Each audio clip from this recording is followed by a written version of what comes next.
For more reaction on the President's address, we're now joined by Tsogo Sun Gaming CEO Chris du Toit. Chris, thanks very much for your time. So the President has said that hospitality, accommodation and tours may operate at 50% of capacity. A lot of people saying this is too little, too late. Is it enough to save the industry? Look, I think for tonight, you can't. I suppose we got used to now that every time regulations come out, somebody is not happy and somebody is happy. So I think tonight the first positive thing must be for the restaurants and the bars. I think that's the most. I think the industry must be delighted tonight with the changes that were made. With regards to the hospitality and cross-border travel and so forth. Is it too late? Well, look, I think at this stage we're just delighted that these changes are being made at this stage. I think the one thing that's really still concerning to us is really the curfew. I think that's the one regulation that's still really affecting our business that we wish government will relax.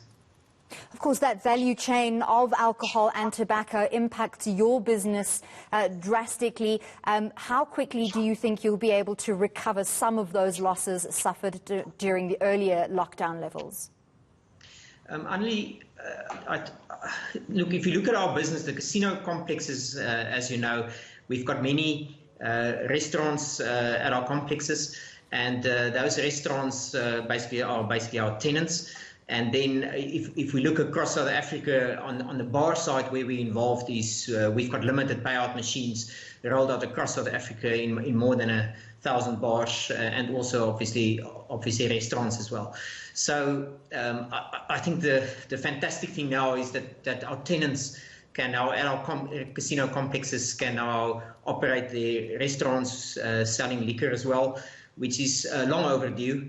The previous time, I mean, we spoke about 6 weeks ago, we said it's a process, and I think it's taken too long to get here. I mean, we talk to these restaurant owners and bar owners regularly, every week effectively, and we know these people are all struggling. So, I mean, we just delighted for them that they're now getting an opportunity. The bars are getting an opportunity to open.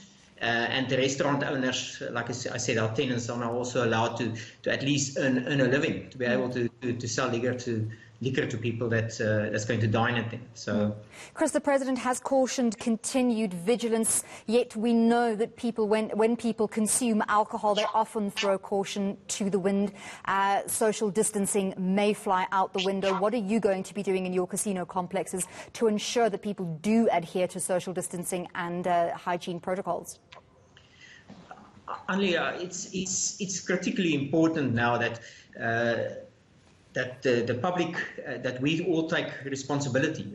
Business owners, the public, we've got to take the responsibility.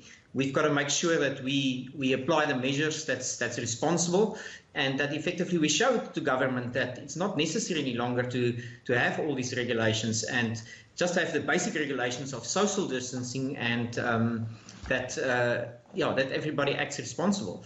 So, I mean, if for example you go to the Gold Reef Casino Complex in Johannesburg, I think it's a very good example. I think the measures that we've implemented on a casino level are far beyond anything that you will find anywhere else in South Africa. If you go to any shopping centre and you compare it to what you will find, for example, when you visit the Gold Reef Casino, it's world-class procedures that we've basically implemented.